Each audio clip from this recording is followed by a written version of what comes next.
నేటి మెగాస్టార్ నాడు సుప్రీం హీరోగా వెలిగిపోయేవారు.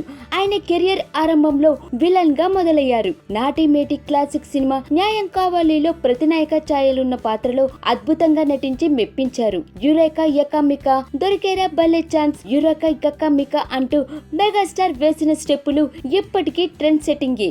న్యాయం కావాలి సినిమా స్టోరీ కూడా అంతే ఇంట్రెస్టింగ్. రేప్ కి గురైన ఓ యువతి తనకి న్యాయం కావాలంటూ కోర్టులో చేసే ఫైటింగే ఈ సినిమా. ఈ చిత్రంతో ప్రధాన పాత్రధారిగా మేటి నాటి రాధిక నటించారు. రేప్ చేసే విలన్ గా చిరంజీవి నటించారు. ప్రేమించానంటూ బెడ్రూమ్ లో ఒంటరి మహిళను బలాత్కారం చేస్తాడు.